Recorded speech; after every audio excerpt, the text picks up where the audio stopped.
Welcome to A Day in Miami. I am your host, Anabel, live from the studios of Miami's Community News. And today I am filling in for Dr. Chopra, and it is A Day in Miami MD edition.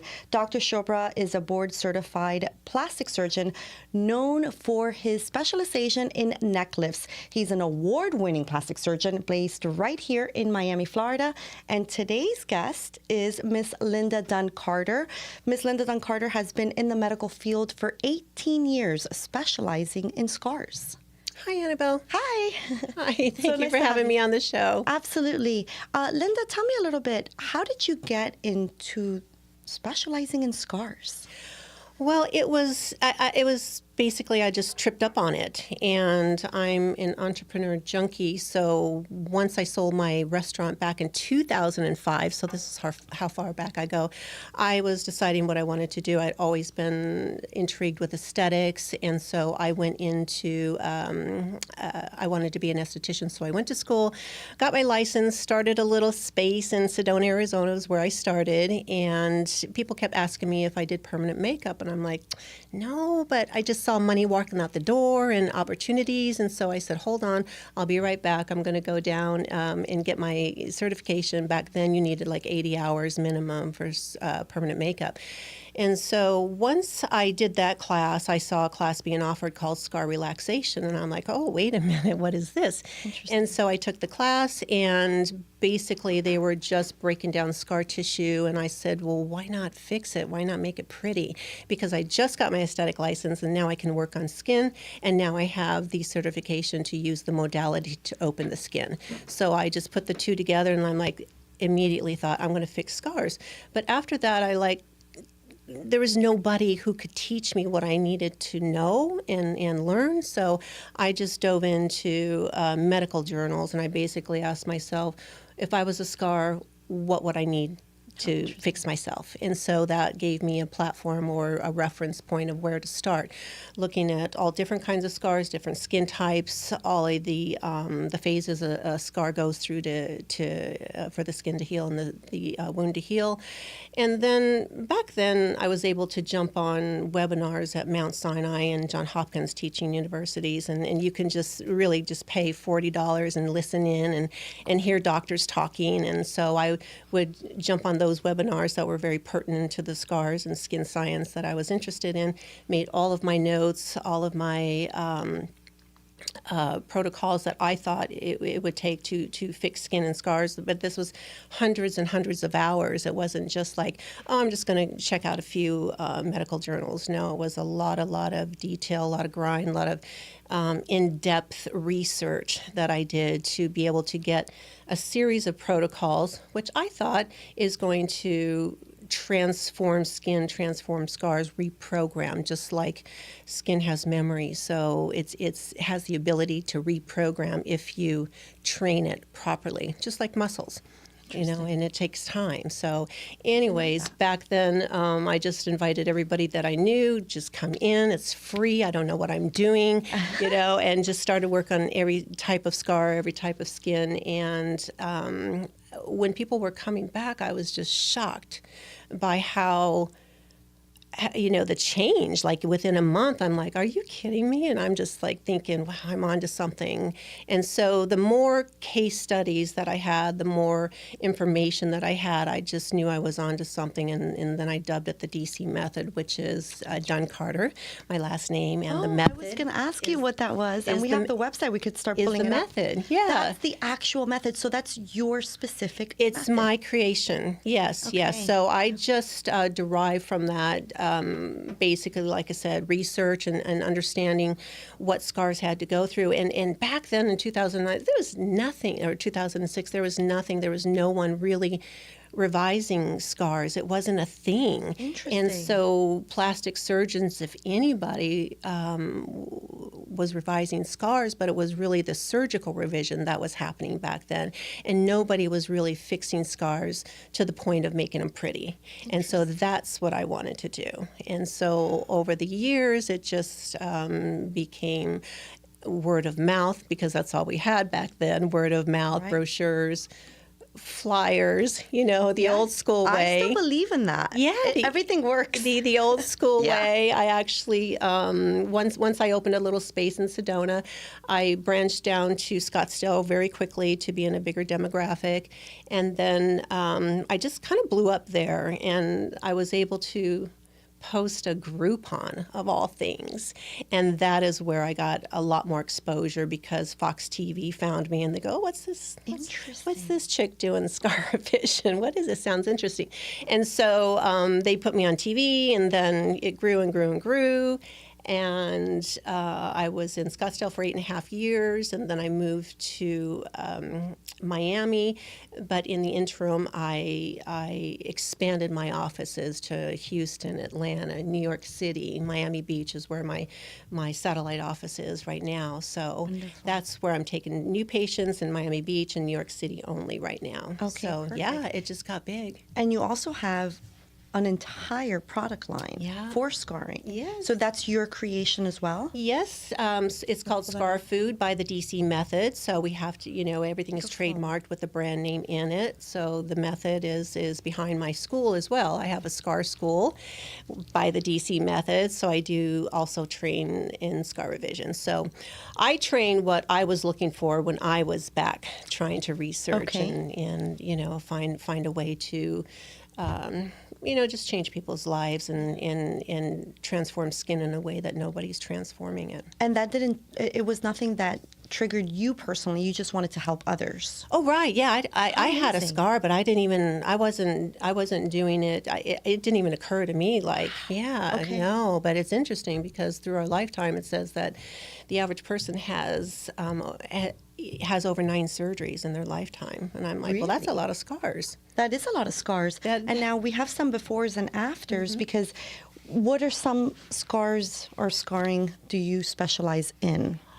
Well, the question is, what don't I specialize in? There's really no scar that I can't fix to some degree of better. Okay. And it doesn't matter where it is on the body, what skin type, what the severity is, or if it's just a tiny little something on their face, which I do have people come in and want fixed. But I do everything from my most popular scars. I would have to say this particular one was a facelift, and these are just some after scarring. A lot of times around the ears will hypopigment, and what I did there, and this was probably one of my first patients back in 2007.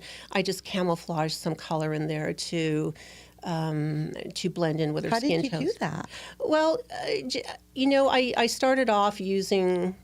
Just obviously she has a lot of sun damage, so it was pretty easy. It didn't matter really what color I put in. It was matching. Wow. So there's only 5 colors that I work with to get my skin tone colors. That's interesting. No matter if it's a light color or if it's all the way to a Fitzpatrick 6, I use those 5 colors to mix a color to match skin types. How interesting. Yeah. Oh, wow. Yeah. Oh, wow. Yeah. This is impressive. This is skin tags. Okay. And so she is very young and they are inherent, but she had them all over. And what I did was, just go in and start chipping away at the skin tag. Believe me, it's That's impressive. And it's on the face. It's on the face. And hers all come through the neck and down through the décolleté. And so afterwards, this is her beautiful skin. Amazing. This was after one session, believe it or not, but a couple more sprout up after that. So it's something that you have to stay on. If you have skin tags, you have to stay on it. Because they pop up in different places. Oh, so if you have skin tags, they're just going to keep coming up? Yeah, but not in the same place necessarily, but just in different places. Yeah, because it's really something that is passed down in generations. A lot of people have different theories about it. Ooh, this gentleman, grease burn, and basically this was kudos to my products because it's all the products that he used. This really? I exfoliated, did a microderm on him one time. This is only 25 days. Oh, so after. every day for 25 days he applied some of your creams? Twice a Twice day. a day. Yeah, I gave him a little kit, and so he used the kit twice a day, and he got those results in 25 days. So you can see the colors trying to come back on his skin. Amazing, Yeah. because the whole hand is dark. Yeah, Oh well, my it was the way that it was lighting. Obviously, Yeah. and also a little bit of blood rush to his wound there, so it made his hand a little bit darker. But yeah. Oh my gosh. This is stretch marks. So this gentleman, he had lost 100 pounds, but went into heavy lifting after that and got some stretch marks on his shoulders. He did not like them. So basically they were flat, and all I really needed to do was camouflage some color into his stretch marks to make them blend with the skin. And you did that like with the tattooing. Yeah, I don't use the only time I will use color on scars is if they are white and flat. Okay. I will not put color over any dark scars, textured scars, keloids, nothing like that. Textured Yeah. So scars. it's just flat and white. We can get into that. Yeah, that's interesting. Yeah. So this is a man's tummy tuck, and this was quite textured as well, and he had quite a divot in his skin where the drain was, so it was a little atrophic in that area. So this took a year to get to that point, and so it almost looks like his natural skin. Amazing. Yeah. So because it took a year, so I'm again, remember, I'm reprogramming the skin. I'm training it. I'm breaking down scar tissue. And during that time, the scar also lightens by proxy because of all the other procedures that I'm doing. So there's like 13 different protocols that I do in the office visit, where one thing hands off to another. So each protocol, each treatment has its own assignment in the process of reprogramming the skin. So by the time they leave the office, it almost looks like I hadn't even worked on them. So I coagulate the blood flow and make sure that the scar is almost in a 50% repair state by the time they leave the office, each time they come in. So there's a rotation of 28 days to 4 weeks each time they come in. So that they go home, the skin rests, the scar rests, and it's turning over new cells and making new skin for me. They come back, and we start all over again. That's impressive. Yeah. Wow. This is kind of an interesting case. So this is a brachioplasty where she had an arm lift. And her scar obviously is major keloid. You can see it almost hurts to look at Yes, it it because, does. because the pull of the arm, not only was, it hard for her to lift her arm completely, it's painful. Keloids are painful, they itch. When she came into me, that was the third revision that she had. So she had 3 surgical revisions. She had the original surgery, which her scar keloided. She went back to the surgeon, and they fixed it not 1, 2, 3 times, and the keloid came back each time. No. Yeah, and didn't know it could it will do do that. that. Yeah, it'll do that. Don't think that just because you're going to have a surgical revision, that everything's going to be hunky dory, because it's not. It'll probably be worse for a lot of different reasons. But anyways, I was able to get it flat over 4 treatments, and that is what it looked like after I was done. Amazing. And this will be one of the last ones. Okay, this is an African American young woman, and she had a breast lift. So this is an anchor scar, what they call an anchor scar. They usually do hyperpigment. There's just no getting around it for darker skin tones where their melanin is in high production. And so I just was taking down the color, and I pull the color out naturally through many sessions of abrading the skin, chemical peels, frequencies, stem cell infusions, and a lot of different things that help lighten the hyperpigmentation over time. Stem cell infusion. So every patient obviously is unique. You'll use different methods on each one. I use the method. So again, there's about 13, 14 different protocols that I do, but I'll switch it up. Okay. Because not everybody will get the same treatment because they're in a different state of repair during the process of their healing. It's an old scar versus new scars are not going to get the same treatment. And so I just mix it up to whatever it is that is required for me at the time. That's impressive. Yeah. And I think I saw one more picture I really wanted. I think it was that one. Is that like a tummy tuck? That's actually a thigh lift, believe it or not. She had previously a tummy tuck. You can see the line that goes across her lower abdomen. Right. But this was a thigh lift, and I don't know why. Yeah, I don't know why they went so high, but. It caused her a lot of problems, and over time I was able to help her. I was actually there with her when she had her surgery in Costa Rica. Oh boy! Well, there you go. I'm like, I had no idea I was going to fix your scars too. I thought I was just here for the free trip. You know? Yes. Yeah. So I was able was to. your friend that you went with to Costa Rica? Yeah. She had. Thank God she had you as a friend. Yeah, and she had her arms done too at the same time. It was pretty traumatic, but anyways, over time I was able to get her, and she heals really well. So I could remember tell. she's look at her previous scar, and that's a good indicator. If you've already had surgery and you've healed a certain way, couldn't that's see a any great scars. indicator of how you're going to heal in another surgery. But it also matters how old you are. If you're, in your 30s, you heal well. You might not heal as well in your 50s and 60s when you start losing elasticity, collagen, and that sort of thing. So you want to keep that in mind when you're going in for your next surgery. But yes, I was able to almost get that down to nothing. And And why a thigh lift? Like for saddlebags, is it? no, loose skin. Okay. It's Yes. interesting. I know I'm young. As a bodybuilder competitor, Yeah. I fluctuate weight constantly, 20 pounds easily in 1 year. Yeah. So it does become muscle, but because I'm Latin, I say I'm Hispanic. I'm Spanish, born in Spain, so I'm European. I carry my weight in my hips. Yes. So a lot of the times, that skin becomes loose once it loses so much fat, I guess. Exactly. And you want to be careful too. I mean, this is you're so young and down the road. I'm much older, and so I'm also experiencing the loose skin part. Yes. And with facelifts and beautiful work that the surgeons do with facelifts these days. Dr. Chopra, of course, and but when you lose muscle, when you're going through menopause and that sort of thing, when you lose muscle and your hormones are flux and that sort of thing, you're going to get lots of loose skin, especially if you had a lot of muscle tone in your earlier youth. Interesting. Yeah, because muscle will turn to fat. Yeah.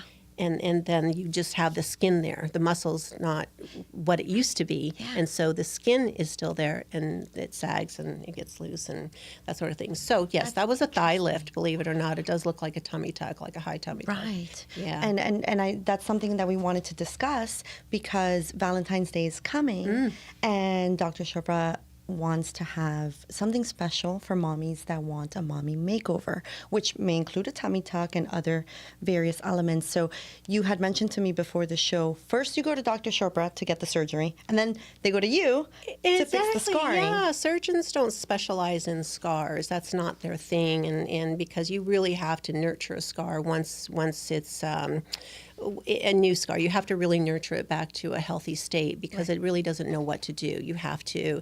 It needs more than silicone tape. Silicone tape really doesn't have the nutrients that can be infused into the open wound, and that's the best time to put products on because it receives it better in the very beginning. So if you wait until after the scar is healed, molded, it's called the modeling stage, which is where the scar is at its that's what you get. That's at 6 months, 8 months, 9 months, a year.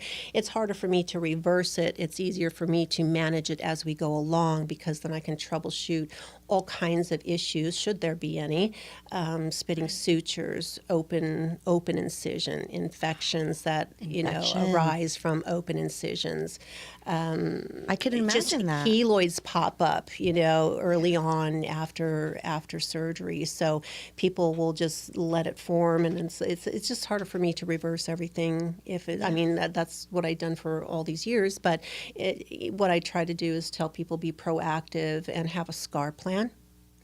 And that way, then there will be no surprises. So if you Right. have somebody really managing your scar afterwards, it's really protecting your investment. I don't think people think of that, actually. No, I would because have never thought of that. once the surgery is finished, it's like, yay, you know, I goodbye. get to, look And at I my, still have a look at little my, scar from because I broke it in a car accident in your nose. 2017. And so they fixed it, but I still have a little scar there. And I wish I would have known because I see it all the time. Yeah. They don't tell you, you should visit a scar specialist, you know? Yeah, and I mean, apparently there's a lot of people who call themselves scar specialists out there, but really in actuality, are you putting a Band-Aid on the scar? Are you painting over the scar with some color? Oh, I can actually see the scar better now that you painted over it, because they're going over textured scars and things that like, it's the same thing like if you had a wall that had a hole in it and the paint was all buckled and it's all bumpy and I'm just going to put paint over it. You won't see it, right? Right. My eye goes right to it. It's like, no, Exactly. You can't hide it. So you need to, plaster it, sand it, buff it, prime it, and then you have to. Then you can paint it if it needs painting, right? Okay. And so that's how I address a scar. We want to get the skin back to its best natural state, so it looks like your skin. I love that. And that's how the reprogramming process is for me, and that's why it takes so long. Yes, I can only imagine. I mean, I saw your work is amazing. So now, something that we wanted to discuss is, have you witnessed or experienced any of your patients that had psychological setbacks because of their visible scars? Totally.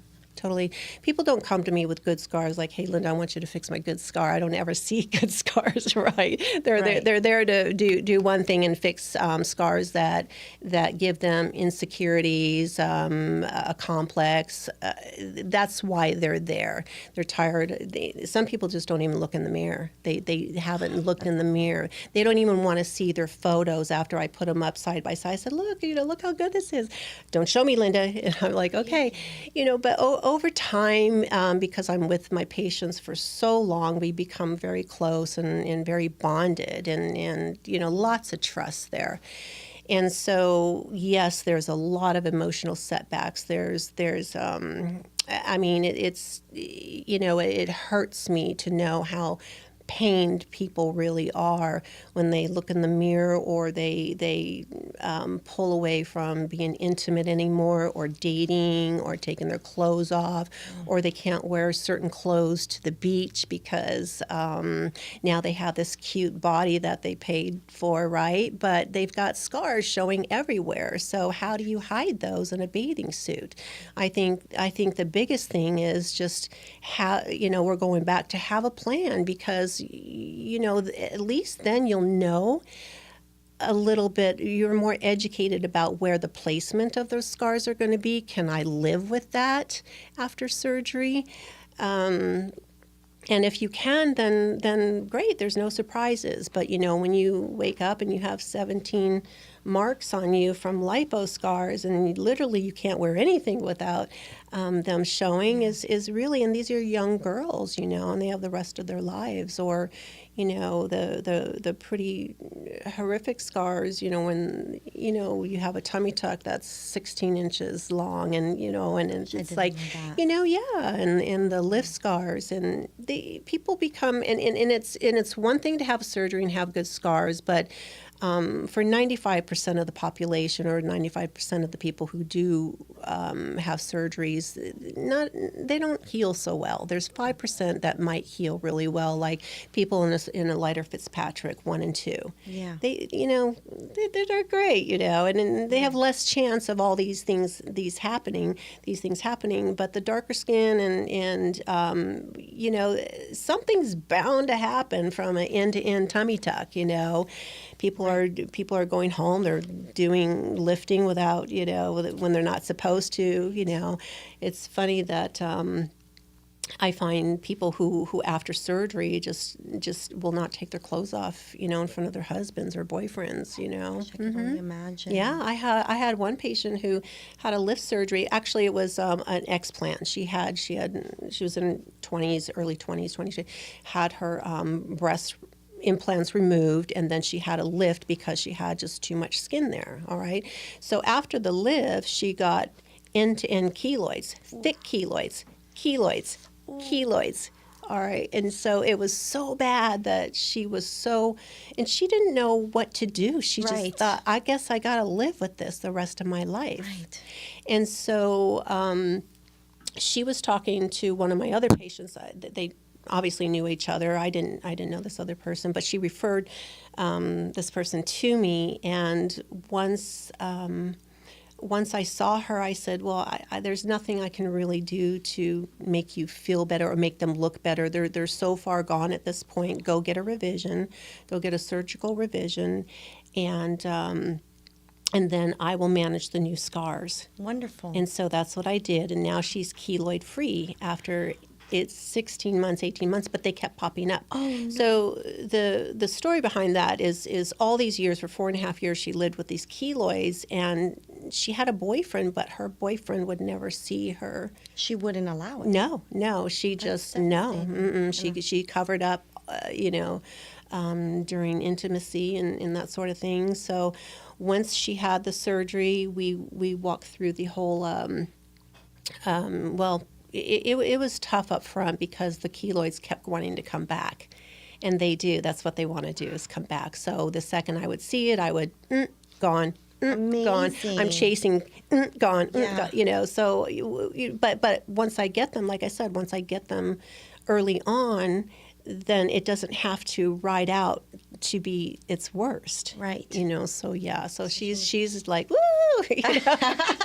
She must be so grateful now that she's a new person. She's actually one of the people in my book. So yeah. I love that. Yeah, I have What some a great wonderful scar stories. story. Yeah. So that's really important for me to be able to see my patients come out of it. Right.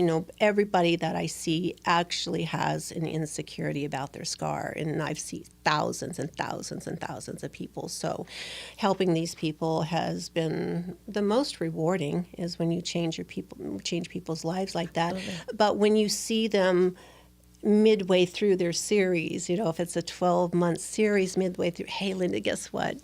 I had a date last night. And so I'm like, what? These are people who weren't dating, who weren't even thinking about dating, that, Now they just feel good about themselves. Happy. Their life was just a wrap. And so then they found me, and then we're working through the tragic, wounds that they have inside and out. 100%. And so it's kind of like, I'm a therapist, but not a licensed therapist by any means. But, there's that camaraderie, and then there's that, you just wake up the person inside that they used to be. I love that. Yeah. And speaking about camaraderie and the wounds that are not visible from the inside, right? Mm-hmm. We had spoke briefly over the phone before our interview, and I had mentioned to you that Dr. Chopra is so amazing to donate plastic surgery to combat wounded veterans, and it's something that you wanted to get into as well. Yeah, every year I have a program, the Give Back program as well. So I give back two sessions or two series each year. So yeah, I do love giving back, and I do also. I was trying to talk to you a little bit about the veterans, because nobody's signing up to come back with scars all over their face, and the administration, the VA, does not help with scarring in any way. There's really not much aesthetic benefits that they have after they're out. That's it. So yes, I would love to be able to get a whole sector of my business just focusing on veterans. I love that. Yeah. That is so honorable. Thank you so much, Linda. Yeah, you're welcome. And how can someone get your information? By going on the website? They can do like a free consultation? I do charge for my consultations, Okay, but the fee goes back to the series should they sign up, so it's credited back. So the best way is either go on my website, lindaduncarter.com, or I do have a SCAR hotline, 866-SCAR-TALK, SCARTLK. So that's always a great way to get a hold of me, leave a message. and or my Instagram, DM me. Linda Dunn-Carter is my Instagram, which I post daily, and you can see the range of my work on Instagram. Your work is amazing, and that's how Dr. Chopra found you. Thank you. So he wanted you on the show, so I'm honored to fill in with for him today. And you mentioned that you studied or that you saw videos from Johns Hopkins, which is one of the most prestigious schools. So Dr. Chopra completed his residency at Johns Hopkins. So love it. You have love that in it. common I as love well. it. Mount Sinai and Johns Hopkins. Yes, they had some incredible webinars back then. Isn't that funny? Do they even do webinars anymore? Oh yeah, I Do watch they? webinars still to this day on like really? social media marketing and stuff like that. Oh yeah. Okay. I don't know about medical. I'm sure. Oh I'm no, sure. yeah, I'm sure they're out there, but it was pretty interesting. You know, watched really learned a lot about MRSA, through Johns Hopkins. So yeah, That's MRSA. amazing. Well, thank you so you're much, welcome. Linda. And it was so great having you and learning all about scars. This is definitely a topic that I was unfamiliar with, so I'm really grateful. And thank you for watching A Day in Miami live from Miami's Community News. I am your host, Anabel, filling in for Dr. Chopra, a award-winning plastic surgeon based right here in Miami, Florida. Thank you. Thank you.